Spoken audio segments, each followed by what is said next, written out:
Deputy Speaker. Government is not a spectator sport. You actually have to run the country.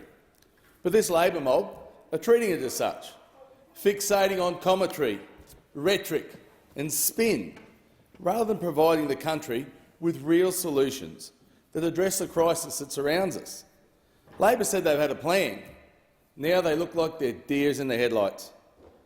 Australians are crying out for leadership and direction from their government. Labor don't seem to realise that they're at the helm. In this country, cost of living is the #1 concern for people right now. It's the issue that's putting immense pressure on hard-working Australians who are just trying to pay the bills. It affects everyone. Yet this government seems to be more fixated on giving their union mates a Christmas present, rather than providing a reprieve for the people who need it. The broken promises are mounting, and Labor just doesn't seem to care. On budget night, this Labor government walked away from a commitment to reduce every household's energy bills by $275, a promise they repeated over 97 times. Not a slip of the tongue, 97 times. Instead, what this government has given us is a 56% increase in power prices. Those are not my words, Deputy Speaker. They're the government's words. Power bill help is not in the budget. It's a broken promise. And here are a few more things the government has promised. Cheaper mortgages. Ba-bow. No changes to franking credits. Ba-bow. Cheaper energy prices. Cheaper electricity prices. Well, we've heard that's not going to happen. Ba-bow. Stage 3 tax cuts. They're having a little play around with that. They can't even agree with that amongst themselves. Ba-bow. Now, no new multi-employer bargaining laws. Well, after the fiasco this morning, that's come through as well. Ba-bow. Unbelievable. The Australian people are starting to wonder whether this government even understands the problems they're being faced with. There's no solutions and there's no plans. Thanks for picking it up. Since the budget was announced, we've seen annual inflation hit 7.3%, the highest level in more than 3 decades. Homeowners with mortgages are feeling overwhelmed with these extraordinary extra payments. Already a family with a $750,000 mortgage is now paying $1,200 extra every month.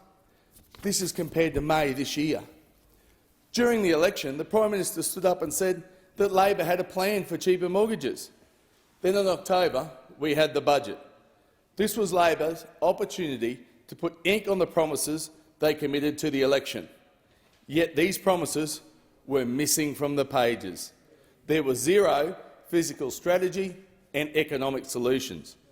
Even Julia Gillard's former economist has said this budget does not put pressure on inflation, does not put downward pressure on inflation. The government are hoping the RBA will do their work for them. Deputy Speaker, the Australian people have the right to feel let down. They have the right to feel misled. Now they're the ones who are burdened with the increased pressure on the day-to-day bills without any leadership from their government.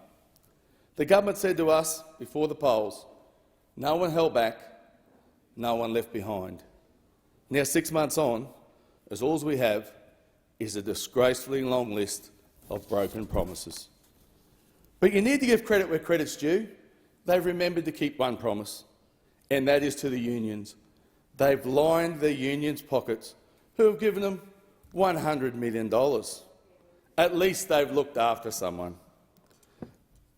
They're being looked after all, and they've just been repaid by this appalling, Fair Work, sticky tape legislation that is not fair at all.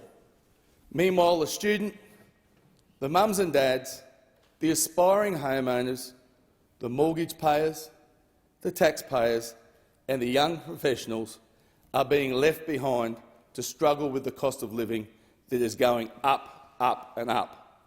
Labor said they had the plan to bring down the cost of living. Now they don't. It's been 6 months. Get your act together.